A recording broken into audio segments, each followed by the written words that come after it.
Hi everyone, I'm Victoria and I'm very glad to have you for this little update video today. What I have isn't a huge update, but I think it is a happy one while it's also sad.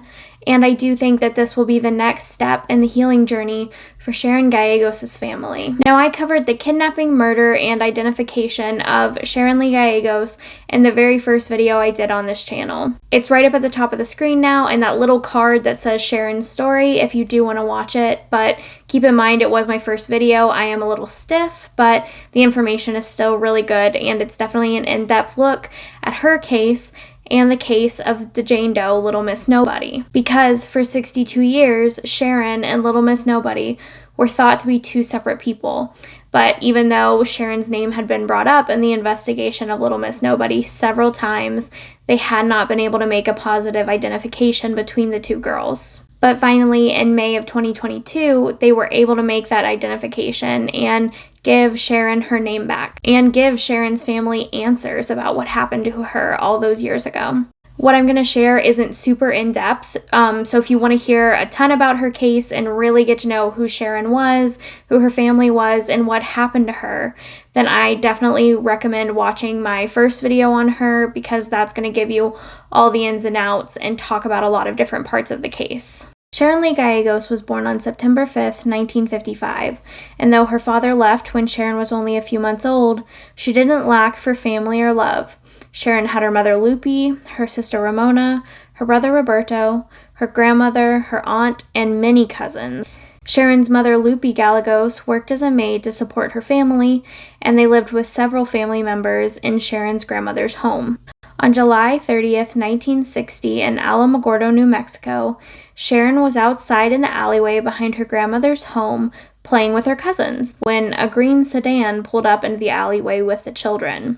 In the car was a man with a hooked nose and a white woman with blonde hair and a ruddy complexion. There were also two children in the back seat, a young girl and a young freckle-faced boy. In my own research and almost all of the reporting I found online, the woman would speak directly to Sharon, offering to give her candy and buy her some new clothes if Sharon would come with them. But in some recent articles, it's been said that Sharon's cousin Vicky actually said that this woman offered the group of cousins candy in return for Sharon.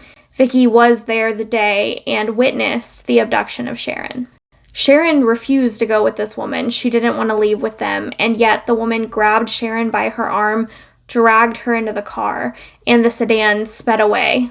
They kidnapped Sharon despite the fact that it was daylight, that there were child witnesses around, and adult witnesses. The police were called immediately, and though everyone sprang immediately into action all across the state, they were unable to find Sharon. And only 10 days later, on July 31st, 1960, in Congress, Arizona, a man walking next to a dry creek bed would come across the body of a young girl who was half buried in the dirt. Unfortunately, this little girl was not immediately identifiable, but police worked really hard to find out who she was. And Sharon was brought up as a possibility of who this girl could be because she had gone missing so recently before this body was found. She couldn't be visually identified as Sharon, and so police sent off footprints from both the young girl and Sharon to the FBI in DC, and they made the determination that Sharon was definitely not the girl who was found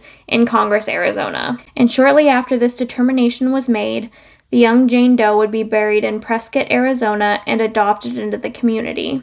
They gave her the name Little Miss Nobody.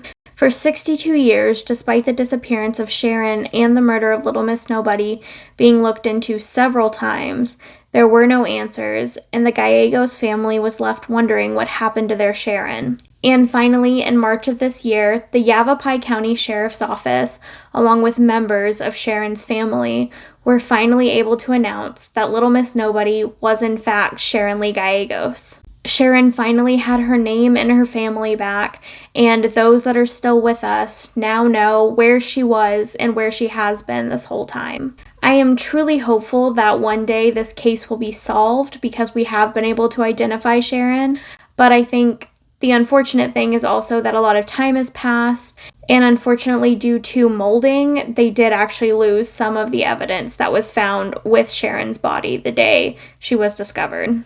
But I'm honestly really hoping that police have something that we just don't know about that will allow them to solve this case. Now is the time for what I believe is the good update in Sharon's case and for her family. I really think that what just happened recently is their next step towards closure and being able to just ultimately heal from what happened. On October 25th, 2022, Sharon's family was finally able to hold their own funeral for Sharon and bury her with her mother, Lupe. Following a beautiful church service with family, friends, and investigators in attendance, Sharon's urn was buried with Lupe, allowing her to rest with her mother, finally reuniting them after 62 years apart. Her brother Roberto was there, and he was the one to lay Sharon's urn down, putting her to rest. Unfortunately, not only has Lupe passed away, but Sharon's sister Ramona passed away before they knew what happened to Sharon as well. But Sharon's nephew Ray Chavez, who spoke for the family at the press conference where Sharon's identity was announced, was in attendance, as well as several other family members. He told reporters, "I would have never thought that after so many years this could happen. We are overjoyed that this was able to happen." One of Sharon's cousins, Vicky Kringen, was also in attendance. Vicky was one of the children outside that day that Sharon was kidnapped. She witnessed this happening. And there were grandchildren, cousins, nieces, and nephews. So many people were there to say goodbye to Sharon and finally lay her to rest. Lots of the loved ones that Sharon never got to know and who never got to know her were there in attendance to celebrate her very short life and return her to Lupe. The two now rest together in a cemetery in Tularosa, New Mexico.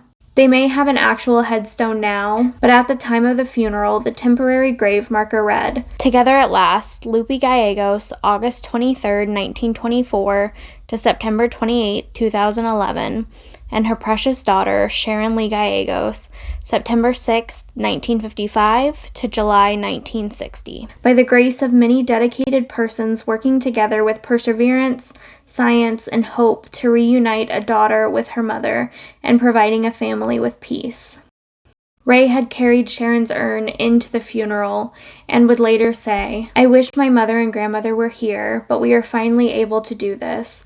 We wanted to make sure we brought Sharon back." And I really think he wrapped up my own thoughts on the occasion well when he said, "It's a sad occasion, but it's a really happy occasion for our family." And I completely agree. It is a very sad occasion, but they finally get to know what happened to Sharon, and they finally get to give her back to Lupe, who they said that Lupe never really was the same person after she lost her daughter, and I don't know how you could be. She always missed Sharon, and it's so sad that Lupe and Ramona never got to know what happened, but I am so glad that Sharon is back with them finally. And that's what makes it a happy occasion. They can, know that they put Sharon to rest where she should be, and they can continue to heal and have closure. My heart is absolutely with Sharon's family. I am so sorry for your loss, and I am so sorry that it took so long for you to learn what happened, but I am so happy that you finally did. And I am so glad that Sharon is resting with Lupe again. And that's all I have for you in this update. It is both a sad and happy update. I am going to link Sharon's deep dive right now, and I hope you stay safe, and I'll see you later. Bye.